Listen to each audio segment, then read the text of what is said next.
Hello दोस्तों, कैसे हो? उम्मीद करता हूँ सब लोग ठीक होंगे, अपनी हेल्थ का ख्याल रख रहे होंगे, लॉकडाउन में अपने टाइम का सही से यूटिलाइज कर रहे होंगे। मैं दिलीप कुमार आज आपके लिए फिर से थर्मोडायनामिक्स का एक बेहतरीन लेक्चर लेके आया हूँ, जिसमें हम क्वेश्चन की प्रैक्टिस करने वाले हैं। इससे पहले लेक्चर में हमने एक क्वेश्चन प्रैक्टिस किया था, थर्मोडायनामिक्स के इंपोर्टेंट क्वेश्चन देखे थे। आज और फर्दर हम कुछ क्वेश्चंस डिस्कस करेंगे। क्लियर है ना? सब लोगों को क्लियर है?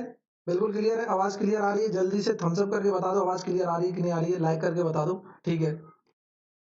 और जो भी लोग चैनल में नया जुड़े हैं, जो भी स्टूडेंट नया जुड़े हैं चैनल में, वो एक बार चैनल को सब्सक्राइब कर लो, बेल आइकन को प्रेस कर लो, ताकि आपको हर वीडियो के लेटेस्ट नोटिफिकेशन मिलते रहे और आप भी खुशी खुशी औरों की तरह इसी तरह पढ़ाई करते रहो। ठीक है? मजा आ रहा है कि नहीं आ रहा? बिल्कुल आ रहा है सर। ठीक है। और जिसको पीडीएफ चाहिए लेक्चर के पीडीएफ डाउनलोड करने हैं तो टेलीग्राम ग्रुप में जाओ, वहां से आप डाउनलोड कर सकते हो। टेलीग्राम ग्रुप का लिंक जो है आपको डिस्क्रिप्शन में मिल जाएगा, वहां से आप टेलीग्राम ग्रुप पे जा सकते हो। तो बहुत इजी स्टेप्स है, कुछ भी नहीं है। वहां पर जैसे लेक्चर नंबर 13 है ये, तो वहां पर आपको मिल जाएगा लेक्चर नंबर 30, थर्मोडायनामिक्स लिखा होगा, आगे क्वेश्चन प्रैक्टिस। इस तरह से मैंने सारा सीक्वेंस वाइज लेक्चर के साथ साथ पीडीएफ अपलोड किया हुआ है। क्लियर है ना? ठीक है। तो हम अपना लेक्चर स्टार्ट करते हैं, क्वेश्चन की प्रैक्टिस करते हैं। बहुत मस्त क्वेश्चन होने वाले हैं। इधर देखो क्या क्वेश्चन है कि हमारी स्क्रीन पे ये क्वेश्चन है इस तरह का। ये पहला क्वेश्चन इधर पढ़ते हैं। System undergoes a change of state during which 100 kilojoule of heat is transfer to it and it does 50 kilojoule of work. The system is brought back to its original state through a process during which 120 kilojoule of heat is transferred to it. What is the work done by the system?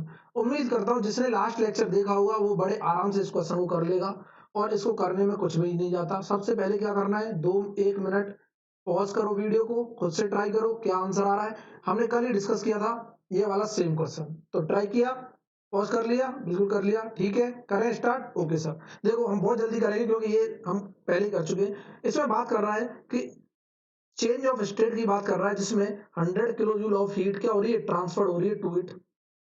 Heat क्या हो रही है, transfer हो रही है to it, मतलब positive heat होगी। ठीक है। And it does work, work कर रहा है 50 किलो जूल। बहुत अच्छे। तो मैं डायरेक्ट लिखूंगा, देखो 1 से 2 तक मैं फर्स्ट लॉ ऑफ थर्मोडायनामिक्स लगा रहा हूँ। 1 से 2 तक फर्स्ट लॉ ऑफ थर्मोडायनामिक्स क्या होता है, del Q of 1 2 equal to d U process of 1 2 plus del W of 1 2। Clear है ना? ठीक है। तो डेल क्यू कितना दे रखा है, 100 किलो जूल दे रखा है। डी यू हमें निकालना है 1 से 2 प्रोसेस के लिए, और वर्क हमको दे रखा है 50। ठीक है। तो डी यू अगर मैं निकालता हूं तो वो क्या आएगा, हमारा 1 2 प्रोसेस का ये आ जाएगा निकल के यहाँ से 50 किलो जूल। क्या इतना क्लियर हुआ? बिल्कुल क्लियर हुआ। और इसको हम लिख सकते हैं U2 माइनस U1 होगा। जब 2 से 1 प्रोसेस हो रही थी, 2 से 1 नहीं है, 1 से 2 प्रोसेस है। क्या है ये, 1 से 2 स्टार्टिंग में हो रही है, 1 से 2 प्रोसेस। क्लियर है ना? उसके बाद अगर मैं ये बोलता है इनिशियली, फिर वापस अपनी पोजीशन पे आ जा रहा है, इसका मतलब 2 से फिर 1 पे आ रहा होगा। 2 पॉइंट से 1 पॉइंट पे आने के लिए मैं बात करूंगा 2 1 प्रोसेस की। बिल्कुल करेंगे सर, 2 1 प्रोसेस की। क्लियर है ना? और मैं तुरंत लिख दूंगा यहाँ डेल क्यू ऑफ 2 1 बता दो equal to d U of 2 1 plus del W of 2 1। यही होता है फर्स्ट लॉ ऑफ थर्मोडायनामिक्स। तो यहाँ पर सेकंड प्रोसेस में देखो 120 kilo joule of heat is transfer to it दे रखा है, प्लस का हीट है। इन सिस्टम में हम ट्रांसफर कर रहे हैं, सिस्टम में अगर हम हीट ऐड करते हैं तो हमें क्या होता है, पॉजिटिव होता है। बहुत अच्छे। तुरंत दे देंगे 120 किलो जूल दे रखा है।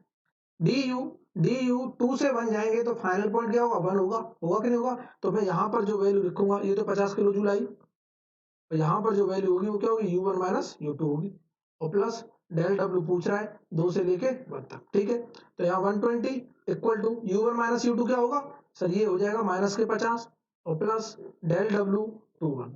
क्लियर है ना? कल भी हमने 2 क्वेश्चन डिस्कस किए थे, एक मैंने करने को दिया था, 1 2 लोगों ने किया है, ज्यादा लोगों ने किया नहीं है, इसीलिए आपको मैं ये वाला क्वेश्चन फिर से करा रहा हूं। तो डेल डब्ल्यू की वैल्यू यहां से कितनी आ गई, 2 1, कितनी आ रही है, 170 किलो जूल। और option D is the correct answer. क्या इतना क्लियर हुआ? बिल्कुल हुआ। नेक्स्ट क्वेश्चन पे मूव करते हैं। इधर देखो नेक्स्ट नेक्स्ट क्वेश्चन क्या है, बहुत ही अच्छा क्वेश्चन है, बहुत ही शानदार क्वेश्चन है। कंसेप्ट को समझना है। आईएएस में पूछा गया है, इसमें आईएएस में 2007 में ये क्वेश्चन पूछा गया है। बड़ा ही शानदार कंसेप्ट है, इसको समझो। देखो बात कर रहा है रिवर्सिबल आइसोथर्मल एक्सपेंशन प्रोसेस की। किसकी बात कर रहा है?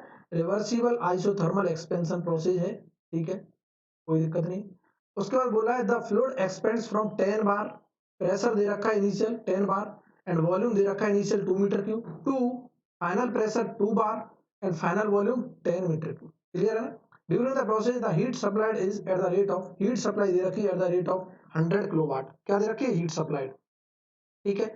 बोला है रेट ऑफ वर्क बताओ, रेट ऑफ वर्क बताओ क्या होगा प्रोसेस के दौरान। ये हमसे क्या किया है? पूछा है, रेट ऑफ वर्क पूछा है। रेट ऑफ वर्क का मतलब work done per unit time पूछ रहा है, del W per unit time.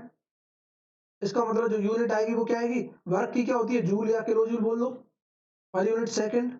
Unit आना चाहिए किलोवाट में आंसर। बहुत अच्छे, सारी यूनिट किलोवाट में दे रखी है, बहुत शानदार। इधर देखेंगे, ये मैं आइसोथर्मल एक्सपेंशन की बात कर रहा हूं, देखते रहना कि आइसोथर्मल प्रोसेस के लिए, आइसोथर्मल प्रोसेस के लिए कोई मुझे बताएगा जो हमारा वर्क होता था, देखते रहना, वो होता था P1 V1 log V2 upon V1, यही था।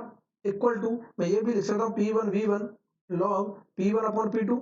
कहाँ से आया ये? मैं सारे लेक्चर डिस्कस कर चुका हूँ, हर एक कंसेप्ट डिस्कस कर चुका हूँ। ये सारे मैंने वर्क जब मैंने निकालना सिखाया था, work done for non flow process के लिए या फिर क्लोज सिस्टम की प्रोसेस के लिए, हमने आइसोथर्मल में ये वर्क निकाला था, बिल्कुल निकाला था। तो इससे हम जब निकालते थे तो जो यूनिट आती थी वो सबको क्लियर है, क्या आती है? किलो जूल आती है। आती है नहीं आती? इससे जो यूनिट आती है वो क्या आती है? किलो जूल आती है। इसका मतलब ये हुआ कि सर इससे तो हमारा जो वर्क निकलेगा वो किलो जूल निकलेगा। अब पर सेकंड करने के लिए हम कैसे निकालें?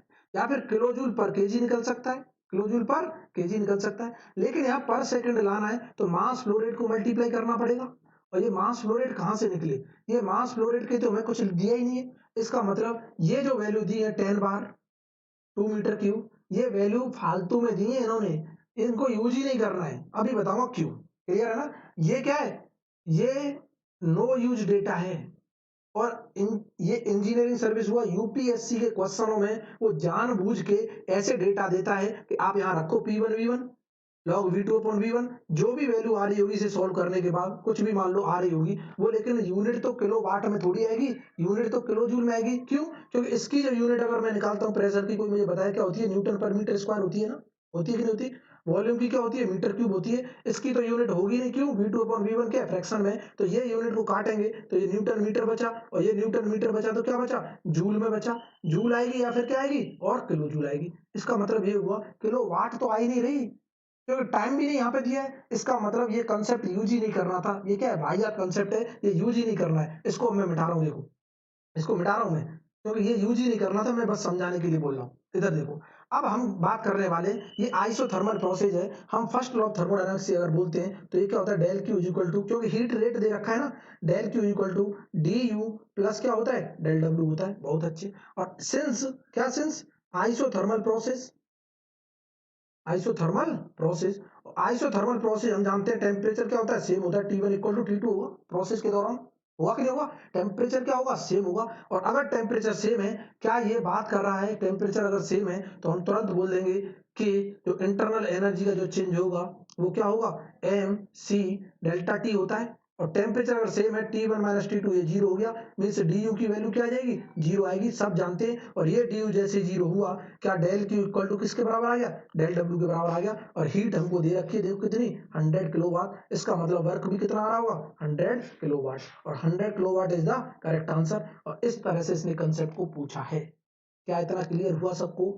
इस तरह से इसने कंसेप्ट को पूछा है। बहुत ही बेहतरीन कंसेप्ट है। और यहाँ पर हमको कंसेप्ट आने चाहिए। किसी ने अगर ये वैल्यू देख के कि हाँ ये वैल्यू दी है, इनसे कुछ ना कुछ निकलेगा, वर्क का फॉर्मूला हमें ये पता है, जो भी वैल्यू निकालोगे हो सकता है यहाँ कोई ना कोई आंसर मैच कर रहा हो और तुरंत से क्या हो जाएगा? गलत हो जाएगा। पहली चीज, ये IAS का क्वेश्चन है, यहाँ कैलकुलेटर अलाउ ही नहीं है। क्या है? कैलकुलेटर अलाउड ही नहीं है। इसका मतलब बिना कैलकुलेटर के अगर ये कैलकुलेशन करोगे तो लॉग में वैल्यू आएगी। लॉग में वैल्यू कैसे सॉल्व करोगे? इसका मतलब कंफ्यूज करने के लिए, टाइम को वेस्ट करने के लिए उसने ये एडिशनल डेटा दिया है जिसका कोई यूज नहीं। क्लियर है ना? क्या समझ आया? ये देखने में तो बड़ा आसान लग रहा है क्वेश्चन, बट यहाँ पे कंसेप्ट खोजता है। क्लियर है ना? इसीलिए हमने इस क्वेश्चन को क्या किया? सेलेक्ट किया। क्या इतना क्लियर हुआ? बिल्कुल क्लियर है। ठीक है, आगे बढ़े, बिल्कुल बढ़ो सर। लो नेक्स्ट क्वेश्चन देखते हैं अपनी स्क्रीन पर। ये बहुत ही शानदार क्वेश्चन देखो, बात कर रहा है during a cycle comprising four processes the heat transfer during 3 process are इतने इतने इतने 45 दे रखा है एक प्रोसेस के लिए, दूसरी प्रोसेस के लिए इतने, तीसरी के लिए इतने। मैं बोल दूंगा डेल क्यू वन प्रोसेस का कितना दे रखा है प्लस के 45 किलो जूल, बहुत अच्छे। डेल क्यू की वैल्यू सेकंड प्रोसेस के लिए क्या दे रखी है माइनस के 30 किलो जूल, और डेल क्यू की वैल्यू थर्ड प्रोसेस के लिए क्या दे रखी है ये भी माइनस के 25 किलो जूल दे रखे, ठीक है। लेकिन प्रोसेस कितनी थी, 4 थी, देखो 4 प्रोसेस की बात कर रहा है, हमें चौथी प्रोसेस का हीट ट्रांसफर दिया ही नहीं है, ठीक है, नहीं दिया, कोई बात नहीं, ये डैश कर दो। What should be the heat transfer during the fourth process, ये पूछा है, दिया नहीं तो क्या है, पूछा है, बहुत अच्छे। So that the net work done during the cycle, बहुत बढ़िया। जो नेट वर्क की बात कर रहा है डेल डब्ल्यू नेट इसका फॉर साइकिल के लिए कितना दे रखा है 0 दे रखा है, बहुत अच्छी बात। हम जानते थे कि फर्स्ट लॉ क्या बोलता था, फर्स्ट लॉ ऑफ थर्मोडायनामिक्स क्या बोलता था, first law of thermodynamics for the cycle के लिए क्या बोलता है net heat transfer for the cycle equal to net work transfer होगा फॉर द साइकिल। ये तो 0 दे रखा है साइकिल के लिए नेटवर्क ट्रांसफर, और नेट हीट क्या होगा कि चारों प्रोसेस का समेशन करता हूं तो मैं लिख दूंगा del Q one plus del Q two plus del Q three plus del Q four, इसे करते हैं तो इक्वल टू 0 आना चाहिए। इनको देखो तीनों को जोड़ लो, कितना है 45 माइनस 30 15 15 प्लस के 15 माइनस के 25 कितना बचा 10, कितना बचा माइनस के 10, तो माइनस के 10 बचा तो यहाँ पर हमारा आंसर क्या आ जाएगा, इसको लिख लो यहाँ पर प्लस के 45 माइनस के 30 माइनस के 25 प्लस के del Q of fourth process equal to 0, और यहाँ से डेल क्यू आ गई फोर्थ प्रोसेस की कितनी आ रही है प्लस क्या आ रही होगी 30 और 25 कितना होता है 55, माइनस के 55 में से ये गया प्लस के 10 किलो जूल, और यही क्या है हमारा आंसर है। देखो ये क्या answer, B option is the correct answer. क्या इतना क्लियर हुआ, बहुत अच्छे। अब मैं बात करता हूँ नेक्स्ट क्वेश्चन की, बहुत आसान क्वेश्चन है, कंसेप्ट को समझना है, बहुत ही सिंपल क्वेश्चन है, और इसी तरह के पूछे जाते हैं। देखो एएस में बोलोगे सर आईएएस में इतने हलवा हलवा क्वेश्चन आते हैं, तो एसएससी जेई में कैसे आते होंगे, समझ आ रही ना बात, तो इसी तरह क्या करते हो करते रहो, कंसेप्ट को समझो, क्वेश्चन में अप्रोच लगाओ, आपसे 100% क्वेश्चन होंगे, ऐसा हो ही नहीं सकता। मैं गारंटी लेता हूं जो लोग सीरियसली फर्स्ट लेक्चर से देख रहे हैं, जो लोग फर्स्ट लेक्चर से वीडियो देख रहे हैं, फॉलो कर रहे हैं, नोट्स बना रहे हैं, रिवाइज कर रहे हैं, उनसे बड़े आराम से 85% क्वेश्चन अपने आप सॉल्व हो रहे होंगे पहली बार में। 15% की टेंशन लेनी नहीं है, 15% जब दोबारा तिबारा चीजों को पढ़ोगे, 2-3 बार पढ़ोगे, अपने आप ऑटोमेटिकली आपको वो कंसेप्ट भी समझ आने लगेंगे, क्लियर है ना। जब फर्स्ट अटेम्प्ट में आप 75-80% क्वेश्चन सॉल्व कर दे रहे हो, इसका मतलब ये हुआ आपकी प्रिपरेशन भी अच्छी चल रही है, आपको चीजें समझ में भी अच्छे से आ रही है, टेंशन लेने की जरूरत है ही नहीं। बहुत अच्छे सर, ठीक है। नेक्स्ट क्वेश्चन देखते हैं हमारी स्क्रीन पर क्या है, बहुत ही शानदार क्वेश्चन देखना। बात कर रहा है a battery is used to light a bulb, ठीक है, run a fan and heat an electric iron in case of power failure, बहुत अच्छा। बैटरी की बात कर रहा है, बहुत बढ़िया। If each of the above system has 100 watt rating, बहुत बढ़िया। ईच की बात कर रहा है, ईच सिस्टम 100 वाट रेटिंग का है, and is run for 15 minutes, 15 minute के लिए हम चलाते हैं। What are the work done and heat transfer by the battery, ठीक है, वर्क डन पूछा है और हीट ट्रांसफर पूछा है बैटरी के द्वारा, मतलब बैटरी के द्वारा पूछा है, तो यहाँ सिस्टम क्या हुआ, बैटरी हुआ, बहुत अच्छी बात। देखो हमने कोई बैटरी ले ली, ये हमारी कोई बैटरी है, देखो कंसिडर कर ली ये क्या बैटरी, बहुत अच्छे। जब हमारा पावर फेलियर हो जाता है, ये देखो पावर फेलियर हो जाता है, तो इस बैटरी की हेल्प से मैं 3 इक्विपमेंट को रन करा सकता हूँ, 1 2 3, और 3 इक्विपमेंट क्या है, एक तो हमारा बल्ब है, बहुत अच्छा, एक क्या है फैन है हमारा, बहुत बढ़िया, एक क्या है, एक तो है ना, एक हमारा आयरन है, बहुत बढ़िया, और हर एक की पावर रेटिंग दे रखी है 100 वाट। देखो हर एक की पावर रेटिंग क्या है 100 वाट, बहुत शानदार, देखते रहे ना 100 वाट। और अगर ये वाट में पावर रेटिंग दे रखी है, लेकिन आंसर किस में आ रहा है किलो जूल में, तो वाट हम जानते हैं क्या होता है, वाट की यूनिट अगर मैं कन्वर्ट करता हूँ, वाट को हम लिखते हैं जूल पर सेकंड, बहुत अच्छे। अगर मुझे जूल चाहिए तो यहाँ पर मैं मल्टीप्लाई कर दूं टाइम का सेकंड में, टाइम क्या होनी चाहिए सेकंड में, सेकंड से सेकंड करा जूल आ जाएगा, तो देखो जूल पर सेकंड 100 वाट को ये कितने मिनट चला रहा है, 15 मिनट चला रहा है, तो मैं तुरंत बोल दूंगा 15 इंटू 60 सेकंड चला रहा है। 1 मिनट में 60 सेकंड होती है, ये तो सब जानते हैं, ये भी कोई नहीं जानता है, तो क्या करो कूद जाओ कहीं से बोलो सर क्या बोल रहे हो, कोई बात नहीं, इधर देखो क्या हो गया सेकंड, ठीक है। तो ये जूल पर सेकंड था और ये 100, तो यहाँ से जो यूनिट आएगी कितनी आएगी, देखो जूल पर सेकंड, वाट जूल पर सेकंड, और ये टाइम क्या सेकंड में, तो ये जो यूनिट आएगी जूल में आ जाएगी, टेंशन लेने की जरूरत नहीं है। तो कितनी आ रही है, ये आ रही है हमारी 90 किलो जूल, जूल में आएगी 90,000। लो वो लोग सर आप डायरेक्ट क्यों लिख देती हो, हमको समझ ही नहीं आता है, हम बहुत वीक स्टूडेंट है, बहुत अच्छी लोग। ये तो जूल हो गया। अब क्या मैं बोल सकता हूँ ये 90 किलो जूल हो गया, मीन्स इसके इक्विवेलेंट अगर ये फॉर मतलब क्या हो रहा है 15 मिनट अगर हमारा रन कर रहा है एक इक्विपमेंट, 15 मिनट क्या हो रहा है रन हो रहा है इक्विपमेंट, 15 मिनट रन हो रहा है, तो इसके इक्विवेलेंट में लिख सकता हूँ 90 किलो जूल एनर्जी होगी यूज करेगा, ये भी 90 किलो जूल करेगा और ये भी 90 किलो जूल करेगा। बहुत अच्छे। ये एनर्जी आ कहां से रही है, 90 kilo joule 90 kilo joule 90 kilo joule चल किससे रहे, बैटरी से चल रहे। इसका मतलब बैटरी हमारा सिस्टम था, तो मैंने इसको सिस्टम मान लिया। लो मैंने बोल दिया ये क्या हमारा सिस्टम है, और सिस्टम से बाहर जो चीज जाती है उसी को हम बोलते हैं, या तो सिस्टम से सराउंडिंग में जा रही होगी, मतलब यहां से कुछ ना कुछ इलेक्ट्रिक पावर गई, क्या गई, इलेक्ट्रिसिटी गई, इलेक्ट्रिक पावर बोल दूं मैं, इलेक्ट्रिक वर्क बोल दो, कोई बात नहीं। इलेक्ट्रिसिटी क्या in the form of work, क्या यहाँ से कोई हीट गई क्या, नो हीट, हीट तो क्या है जीरो है, कोई हीट ट्रांसफर हुई नहीं। हमने कोई बात की क्या हीट की, कोई हीट नहीं हुई, बस उसने इलेक्ट्रिसिटी की बात की कि पावर फेलियर जब हो रहा है तो बैटरी जो है इनको चलाने के काम में आ रही है, जिनकी रेटिंग क्या है इतनी है, तो इसका मतलब इतनी इलेक्ट्रिक पावर हुई, तो टोटल वर्क कितना हो गया, टोटल जो वर्क हुआ जिसे मैं डेल डब्ल्यू बोल दूं वो कितना हो गया, तीनों का समीशन कितना होता है 270 किलो जूल। और हीट क्या है सर, हीट तो बैटरी से कुछ जा ही नहीं, जीरो है, तो इसका मतलब ऑप्शन देखो वर्क 270 और heat zero, option C is the correct answer. और इस तरह से हमको क्वेश्चनों में अप्रोच लगाना है। क्या इतना क्लियर हुआ, बिल्कुल हो गया। नेक्स्ट क्वेश्चन देखते हैं अपनी स्क्रीन पर, बहुत ही शानदार क्वेश्चन। अब ये पूछा गया गेट में क्वेश्चन, बहुत अच्छा क्वेश्चन है, गेट में पूछा गया है। अब यहाँ कैलकुलेटर अलाउ कर सकते हो, कैलकुलेटर अलाउ है तो कैलकुलेटर यूज कर सकते हैं, क्लियर है ना। ये कौन सा क्वेश्चन है, गेट का क्वेश्चन है, और कैलसी क्या हो सकता है, यूज हो सकता है आराम से। अभी तक हमारे सिविल सर्विसेज के क्वेश्चन चल रहे थे, वहां कैलसी यूज नहीं होता, क्लियर है ना। अब देखो मैं बहुत अच्छे अच्छे क्वेश्चन ला रहा हूँ, जो एसएससी जेई की प्रिपरेशन कर रहे हैं, जो स्टूडेंट एसएससी जेई की प्रिपरेशन कर रहे हैं, इन्होंने ये कंसेप्ट को समझ लिया, ऐसे क्वेश्चन कर लिए। एसएससी जेई के तो बड़े हलवा क्वेश्चन है, बड़े आराम से होंगे, चुटकियों में होंगे, टेंशन लेने की जरूरत नहीं, क्लियर है ना। इधर देखो बात कर रहा है the volume and temperature of air, क्या बात कर रहा है sir, volume and temperature of air दे रखा है, ऑफ एन आइडियल गैस, किसकी बात की है, आइडियल गैस की। इन अ क्लोज्ड वेसल इज इतने, वॉल्यूम दे रखा है इतने, टेम्परेचर दे रखा है इतने, बहुत अच्छे। The gauge pressure indicated by a manometer, gauge pressure की बात की है जो मैनोमीटर से हम रीड कर रहे हैं। Fitted to the wall of the vessel, उस वेसल की वॉल पे एक मैनोमीटर लगा रखा है जो 0.5 बार है, प्रेशर दे रहा है गेज प्रेशर।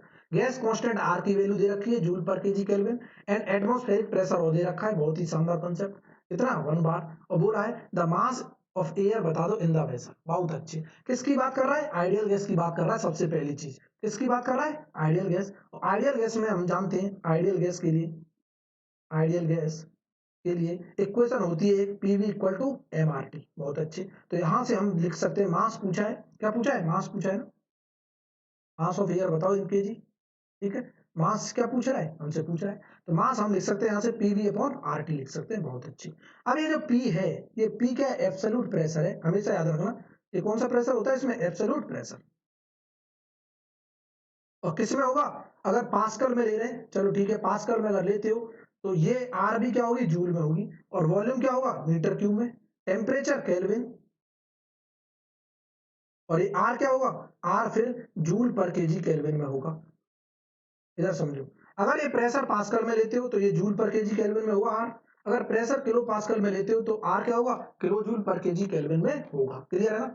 हमको सारी चीजें दे रखी है, लेकिन जो प्रेशर दे रखा है वो एब्सोल्यूट प्रेशर नहीं है, और एब्सोल्यूट प्रेशर का हम कंसेप्ट जानते हैं। एब्सोल्यूट प्रेशर अगर मैं निकालता हूँ पी एब्सोल्यूट, वो क्या होता है, pressure gauge plus pressure atmospheric, clear है ना। और गेज प्रेशर कितना, 0.5 बार, 0.5 बार, प्लस ये एटमॉस्फेयर कितना है, 1 बार, बहुत अच्छी। तो मैं तुरंत दे दूंगा ये 1.5 बार आ गया, और एक बार में कितने पास्कल होते हैं, इंटू 10⁵ पास्कल। इतना क्लियर हुआ, तो यहां से हमारे पास कितना आ गया, 15 इंटू 10⁴ पास्कल आ गया, और इसको हम न्यूटन पर मीटर स्क्वायर भी लिख सकते हैं, क्लियर है ना। अब इसको सारी चीजों को यहाँ पे लगाओ तो हम तुरंत दे देंगे, मास जो होगा, प्रेशर कितना है हमारा, प्रेशर पीवी अपॉन आरटी, और प्रेशर की वैल्यू है 15 इंटू 10⁴ इंटू वॉल्यूम कितना है, देखो ये रहा 2.87, बहुत अच्छे, मीटर क्यूब में, बहुत बढ़िया। डिवाइडेड बाई आर की वैल्यू 287 जूल में दे रखी है, डायरेक्ट लगाओ। टेम्परेचर 300 केल्विन दे रखा है, और यहाँ से जो मास आएगा इसे सॉल्व करें, क्या डायरेक्ट सॉल्व करें? ही लो कर लेते हैं, कैलकुलेटर अपने पास है। जो भी प्रैक्टिस कर रहे हो आपको क्या करना है, पॉज करना है, चेक करना है सही हो रहा है नहीं हो रहा है, खुद से ट्राई करना है एक बार। देखो हम बात करें 15 into 10⁴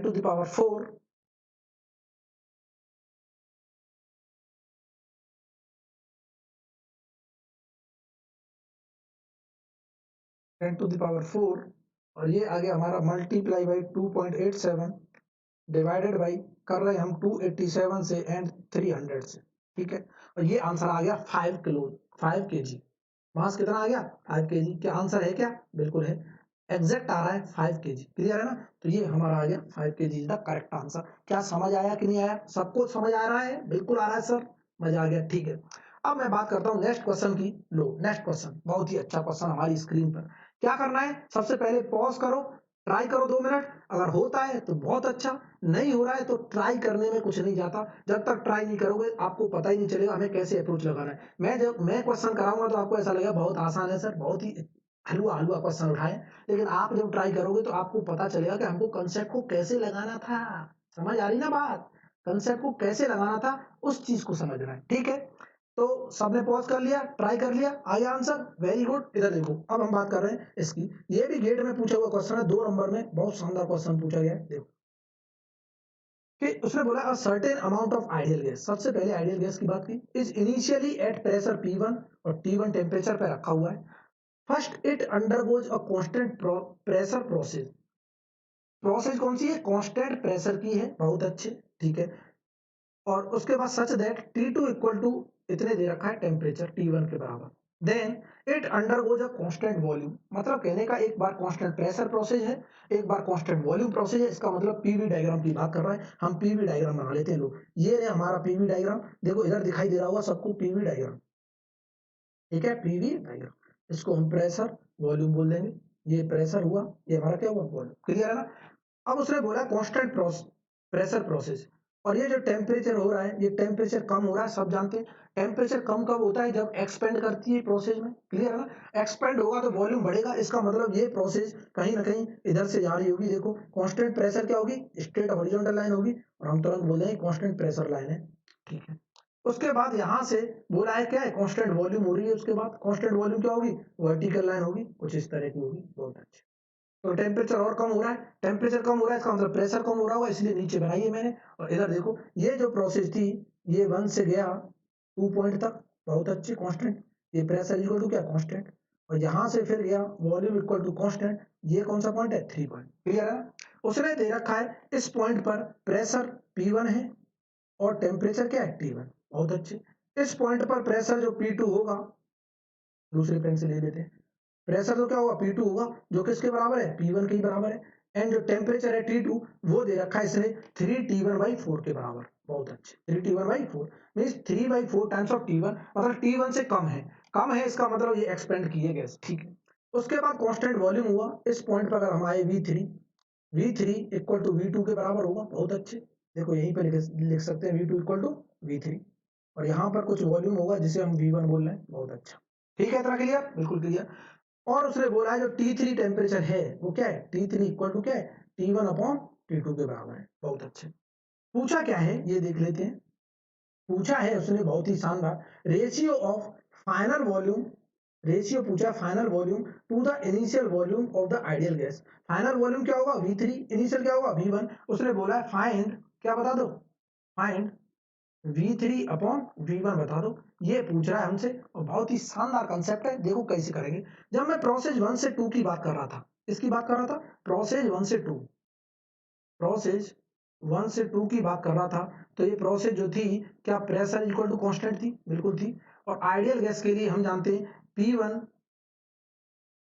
V1/T1 equal to P2 V2/T2 होती है, ये सब जानते हैं। कांस्टेंट प्रेशर की बात करेंगे, इसको चीर दें, प्रेशर सेम है तो हम तुरंत ले देंगे V1/T1 इक्वल टू V2 क्या है? T2। ये T2 है ना, T1 है, ये क्या है? T2। इधर देख लो, ठीक है, T2। बहुत अच्छे, इतना क्लियर है? इधर देखना आप, क्या मैं बोल दूं V2 इक्वल टू V3 है, क्या है V2 इक्वल टू V3। देखो V2 इक्वल टू क्या है, V3 के बराबर है। देखो हम जानते हैं, इसका मतलब इसे मैं V3 से रिप्लेस करूं, ठीक है, तो इसको नीचे ले गया तो V3 अपॉन V1 आ जाएगा, बहुत बढ़िया। देखो इसको नीचे ले गया तो V3 अपॉन V1, इसको ऊपर ले आया तो ये आ गया T2 अपॉन T1, बढ़िया है ना, बिल्कुल ठीक है।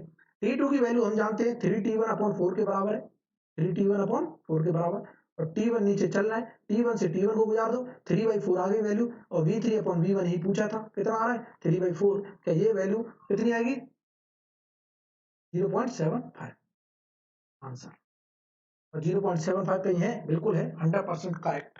क्या इतना क्लियर हुआ, बिल्कुल क्लियर हुआ। नेक्स्ट देखो, नेक्स्ट क्वेश्चन हमारी स्क्रीन पे कुछ इस तरह का है। नेक्स्ट बहुत अच्छा क्वेश्चन, बहुत ही शानदार, बोले सर बार बार बोल रहे शानदार, बिल्कुल शानदार है, 2003 में पूछा है, गेट में ही पूछा है, बहुत ही अच्छा क्वेश्चन है, देखते रहना।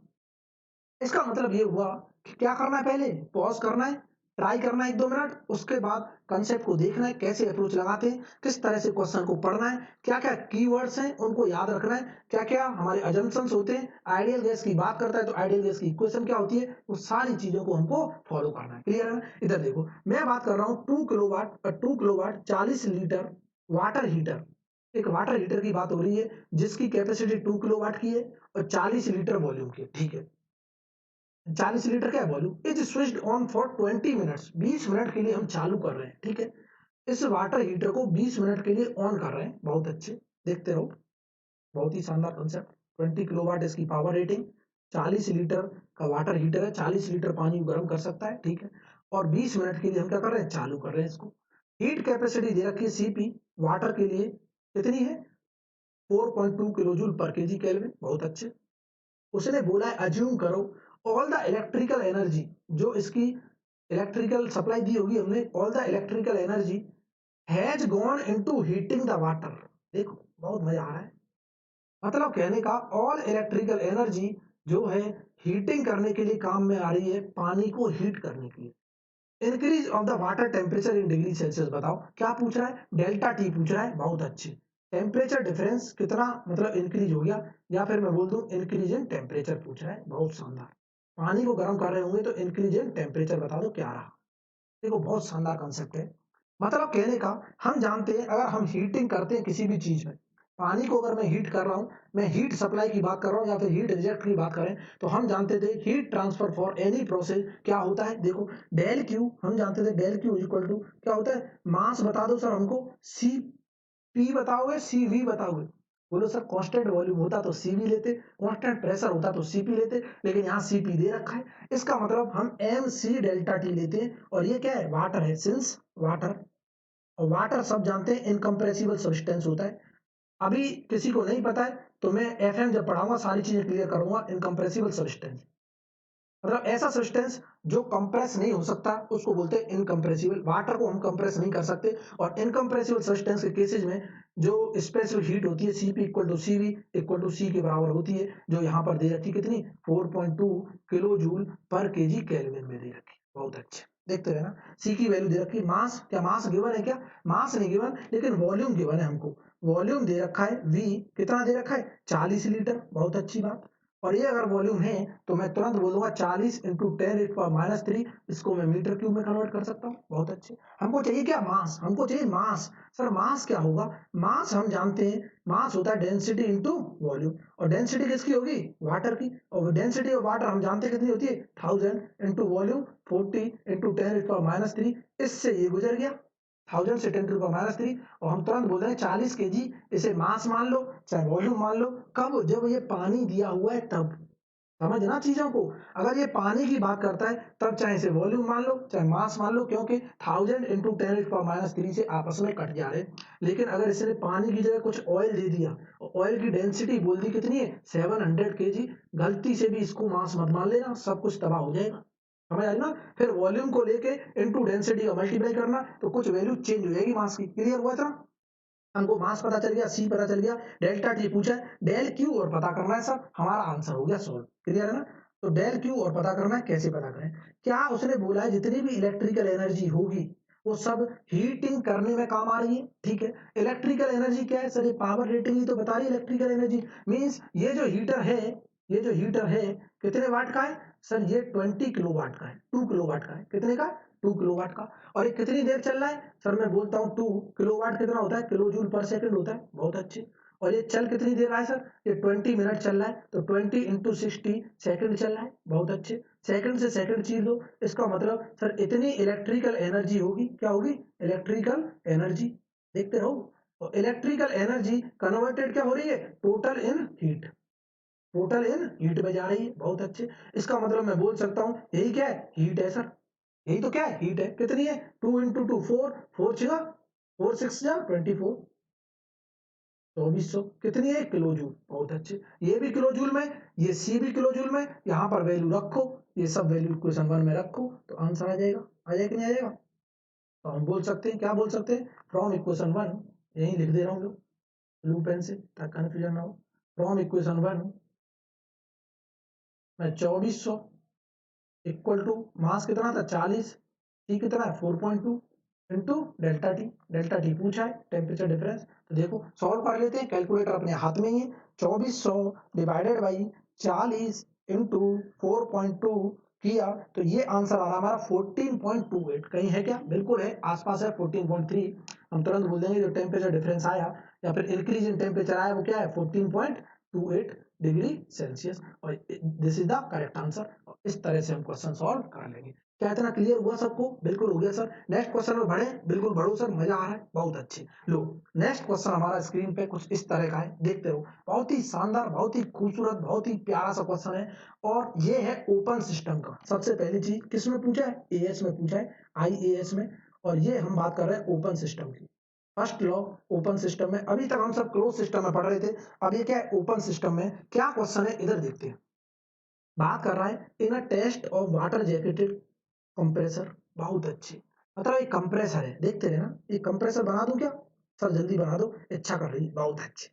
तो मान लेते हैं ये हमारा कोई कंप्रेसर है, बहुत बढ़िया कंप्रेसर बनाया है सर आपने, तो क्या बात है, ठीक है। और ये कंप्रेसर कुछ ना कुछ शाफ्ट से चल रहा होगा, ये चला दिया हमने शाफ्ट से, बहुत शानदार कंप्रेसर है, ठीक है। और ये रहा हमारा शाफ्ट, बड़ा ही खतरनाक सा शाफ्ट है, ठीक है, ठीक है। ये क्या है, कंप्रेसर, ठीक है सबको। और ये क्या है, वाटर जैकेटेड कंप्रेसर है, इसका मतलब इसके साइड में पानी की वाटर जैकेट लगी होंगी, ठीक है, पानी की जैकेट लगी होंगी। और किस तरह की होंगी मैं बना देता हूँ, लोग हमने बोल दिया सर इसके साइड में पानी की जैकेट ऐसे होंगी कुछ, यहाँ पानी क्या होगा, इसको ठंडा करने में काम आ रहा होगा, बहुत अच्छे, देखते हो, ठीक है।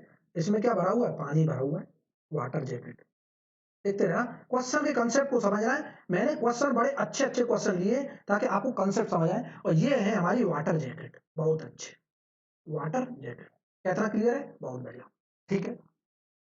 उसने बोला था shaft work required is 90 kilo newton metre per kg, ठीक है। मतलब उसने बोला वर्क रिक्वायर्ड, वर्क रिक्वायर्ड मतलब डेल डब्ल्यू क्या है, अगर रिक्वायर्ड है इसका मतलब इसमें कंप्रेसर में देना पड़ रहा होगा, 100% देना पड़ रहा होगा। और हमने बोला इसमें हमें वर्क सप्लाई करना पड़ रहा है, और ये वर्क की वैल्यू है डेल डब्ल्यू, कितनी दे रखी है 90 किलो न्यूटन मीटर। क्या होता है, यहीं पे लिख दूं मैं, किलो न्यूटन मीटर होता है किलो जूल के बराबर, सब जानते हैं। किलो जूल पर केजी दे रखा है, मैं तुरंत बोलूंगा sir kilo joule per KG की बात कर रहा है, बहुत अच्छे, ठीक है। ऑफ एयर कंप्रेस्ड मतलब इतना वर्क दे के हम इसमें जो एयर थी उसको कंप्रेस कर रहे हैं कंप्रेसर से। During compression increase in enthalpy of air means H2 minus H1 दे रखा है, एंथैल्पी का इंक्रीज, इंक्रीज है तो पॉजिटिव होगा। H2 माइनस H1 कितना है 30 किलो जूल पर केजी दे रखा है, बहुत अच्छे। And increase in enthalpy of circulating water is 40 kilo joule. ये जो वाटर सर्कुलेट कर रहा था इसकी इंथैल्पी इंक्रीज हो रही है, इंथैल्पी का इंक्रीज, इसका मतलब मैं बोल दूंगा इंथैल्पी अगर इंक्रीज हो रही है तो इस पानी को गर्म करने में काम आ रही होगी। इंथैल्पी को भी हम जानते थे डेल्टा एच, डेल्टा एच हमने बोला था डेल क्यू के बराबर होता है कि नहीं होता, फॉर कांस्टेंट प्रोसेस प्रेशर के लिए, क्लियर है ना। तो हमने बोला कि अगर इंथैल्पी इंक्रीज हो रही है, देखो एंथैल्पी अगर पानी की इंक्रीज हो रही है तो ये पानी क्या हो रहा होगा, गर्म हो रहा होगा। पानी क्या हो रहा होगा, वाटर जैकेट में वाटर क्या हो रहा होगा, हीट हो रहा होगा, बहुत अच्छी बात। और वाटर हीट हो रहा है इसका मतलब हीट जो है यहां से कंप्रेसर से जा रही होगी, जा रही होगी नहीं होगी, किसमें, वाटर में। Means heat supply to the water क्या दे रखी है, ये दे रखी है हमारे पास 40 किलो जूल पर केजी, देखते रहे ना। और ये हीट कहाँ गई, वाटर में, heat heat given to water, देखते रहो वाटर, बहुत अच्छी बात। तरह क्लियर हो रहा है? बिल्कुल हो रहा है सर, देखते रहो। The change in velocity is negligible, means मैं तुरंत बोल दूंगा जो C1 था, वेलोसिटी था, C1 इक्वल टू क्या है? C2 है, नेग्लिजिबल है ना, C1 इक्वल टू C2। और यहाँ पर ना कहीं उसकी बात की पोटेंशियल एनर्जी की, तो मैं तुरंत बोल दूंगा हाइट भी क्या है? Z1 equal to Z2। Means kinetic energy और पोटेंशियल एनर्जी का चेंज क्या है? बराबर है। Change in kinetic energy equal to change in potential energy equal to 0 है। बहुत अच्छे, ठीक है। उसने बोला है heat lost to the atmosphere, atmosphere में कितनी हीट गई वो पूछा है कि यहाँ से हीट जो लॉस्ट हुई होगी क्यू ऑफ कंट्रोल वॉल्यूम, अगर मैं बोलता हूँ del Q of control volume कितनी लॉस्ट हुई, लॉस्ट का मतलब बाहर कितनी गई, ठीक है, बाहर कितनी गई एटमॉस्फेयर में वो देखना है। डेल क्यू कंट्रोल वॉल्यूम का हमको निकालना है। क्या इतना क्लियर हुआ? अब यहां पर मैं लगा रहा हूं steady flow energy equation, steady flow energy equation वो क्या है इधर देखना। हम जानते हैं H1 C1 C2 लेना नहीं है, plus H1 plus C1 square upon 2000 आता था, Z1 आता था, वो हमको कंसिडर नहीं करना है। यहाँ पे हम बात करेंगे del Q of control volume की, ठीक है, कि अगर ऐड करते हैं तो प्लस होता है, ठीक है, कंट्रोल वॉल्यूम पूछा है ना, इधर ही हम ऐड करते थे, बहुत अच्छा। अब हमें पता नहीं कितनी हीट इसमें ऐड हो रही है या फिर बाहर निकल रही है, वो सारी चीज अपने आप पता चल जाएगी। नेगेटिव में आ गई तब तो हीट लॉस्ट होगी, नेगेटिव में आ गई तब तो क्या होगी? हीट लॉस्ट होगी। अगर पॉजिटिव में आई इसका मतलब हीट सप्लाइड होगी, और 100% नेगेटिव में आएगी क्योंकि हीट लॉस्ट की बात कर रहा है, क्लियर है ना, हीट लॉस्ट की बात कर रहा है, तो इसका मतलब डेल क्यू जो होगा कंट्रोल वॉल्यूम, एक चीज तो क्लियर हो गया हमको, नेगेटिव में आएगा 100%, क्योंकि जब भी कंप्रेसर से बाहर हीट जाएगी तो वो नेगेटिव में होगी, तभी तो लॉस्ट हो रही है। इतना क्लियर है?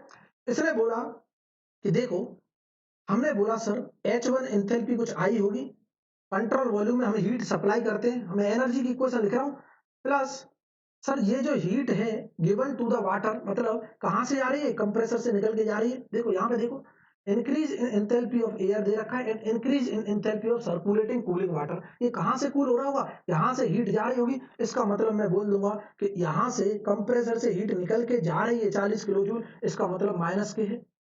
अगर हीट ऐड हो रही है तो प्लस के होती है, और अगर बाहर निकल के जा रही है तो क्या? -40 है। बहुत अच्छे, इक्वल टू मैं लिख दूंगा H2 और प्लस क्या? Del W. क्या इतना क्लियर हो रहा है सबको? Plus del W of control volume. क्या इतना क्लियर हुआ? बहुत अच्छे।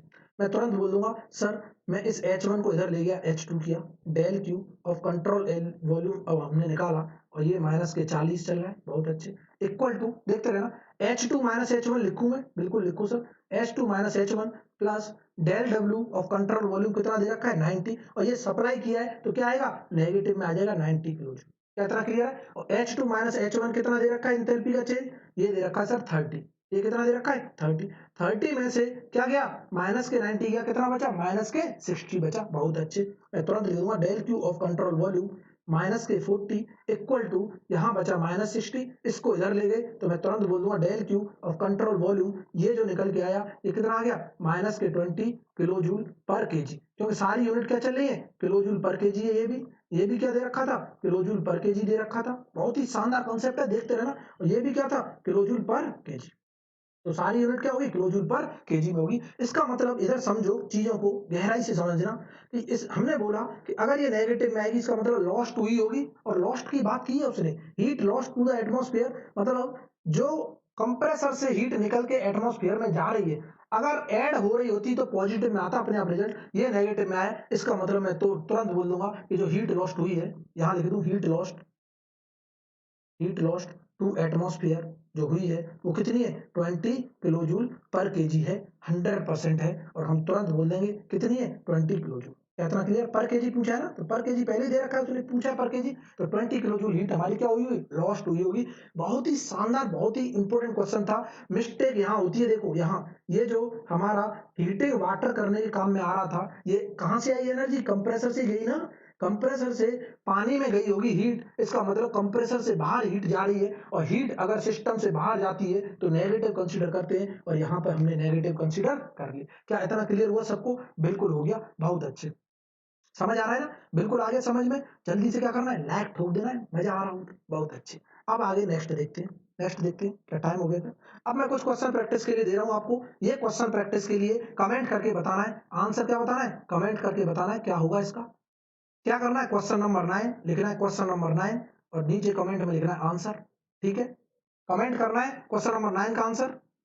देखो कमेंट अगर मेरे पास ज्यादा लोगों के कमेंट आएंगे तभी मैं इन क्वेश्चनों को भी अच्छे से सॉल्यूशन करके आपके टेलीग्राम ग्रुप पे डालूंगा। अदरवाइज मुझे पता चल जाएगा आप मेहनत नहीं कर रहे हो तो मेरी मेहनत बेफालतू में जा रही, खराब जा रही। क्लियर है ना? मैं उन लोगों के लिए मेहनत कर रहा हूँ जो कंटिन्यूअसली पढ़ना चाहते हैं। क्लियर है ना? इधर देखो नेक्स्ट, ये भी क्वेश्चन क्या प्रैक्टिस के लिए। क्वेश्चन नंबर 10 का आंसर कमेंट करना है। क्या करना है? कमेंट करना है, वीडियो के नीचे कमेंट करना है। बहुत अच्छी। क्वेश्चन नंबर 11, देखो बहुत से लोग मुझे पर्सनली मैसेज करते हैं। पर्सनली मैसेज करने की जरूरत नहीं है, आप वीडियो के नीचे ही कमेंट करो। क्या होगा, ज्यादा से ज्यादा गलती तो होगा, टेंशन लेने की जरूरत ही नहीं है। क्लियर है ना?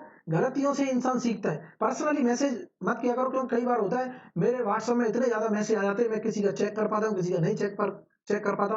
तो मैं वीडियो का कमेंट जरूर देखता हूँ। व्हाट्सएप पे तो फालतू के मैसेज आते रहते हैं, good morning, good evening, good afternoon, पता नहीं क्या क्या आता रहता है, उनको देखने की जरूरत ही नहीं पड़ती। क्लियर है ना? कई बार तो मैं देखता भी नहीं, ऐसे ही मैं डिलीट कर देता हूँ। ठीक है, काम के जो होते हैं उनको ही मैं चेक करता हूँ। समझ आ रही ना बात? तो इसीलिए क्या किया करो कि पर्सनली ना किया करो आंसर, डायरेक्ट क्या किया करो, कमेंट कर दिया करो वीडियो के नीचे, ताकि मैं वीडियो के नीचे चेक करूंगा आपने आंसर कितनों ने रिस्पॉन्स दिया, कितनों ने नहीं दिया। क्लियर है ना? तो नीचे वीडियो के नीचे किया करो, चाहे गलत हो चाहे सही हो। गलत होगा तभी तो आप चीजें सीखोगे, और सही हो गया तो क्या है, बल्ले बल्ले। बहुत अच्छे सर, ठीक है।